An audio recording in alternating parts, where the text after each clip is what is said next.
বেলেপুকুরে প্রতিবাদ সভা করেছি। আর আমি সেদিনই কথা দিয়ে গেছিলাম যে 2025-এর রামনবমীতে শ্যামপুরে হাঁটবো। আর আজকেও কথা দিয়ে গেলাম বিজয়া দশমীর দিন শ্যামপুরে আমি নিজে ক্যাম্প করে থাকব।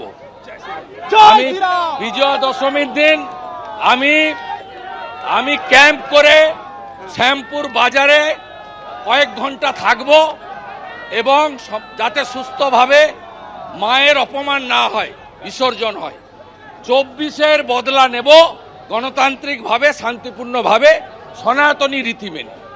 একটা বিষয়, আজকে অত্যন্ত গুরুত্বপূর্ণ একটা দিন, নেতাজি ইন্ডোরে বৈঠক হচ্ছে, আপনি এই বিষয়ে বিশদে ইতিমধ্যে বলেছেন, কিন্তু যেটা জানার সেটা হচ্ছে যে মুখ্যমন্ত্রী বলছেন অযোগ্যদের বিষয়টা তিনি দেখবেন, এভিডেন্স দেখবেন, কি কি হয়েছে না হয়েছে।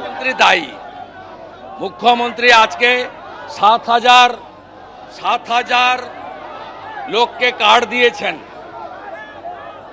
তার মানে 19,000-কে তিনি অযোগ্য বলছেন। ভাই এ क्या कर रहा है तुम?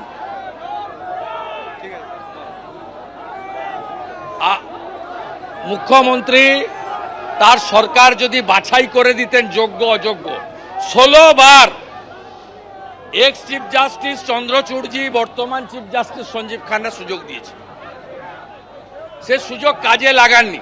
নির্লজ্জের মতো আমি দেখলাম 9 তারিখে নাকি তৃণমূলের যুব শাখা কলেজ স্কয়ার থেকে ধর্মতলা মিছিল করবে। এ তো সেই চোর মাচাও সোরের মতো, চোর মাচাও সোরের মতো, চোর মাচাও সোরের মতো।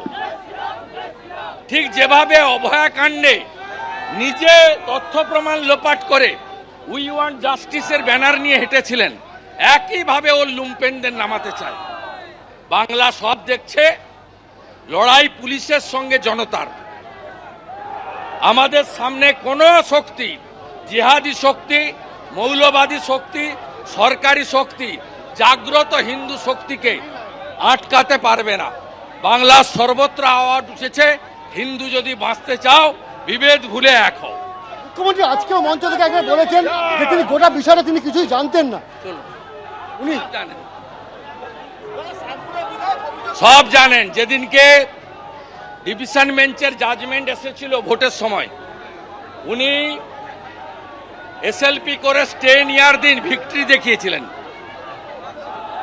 উনি যেদিন সুপ্রিম কোর্টে স্টে দিল সেদিন ভিক্টরি দেখিয়েছিলেন উনি দুর্গাপুরে।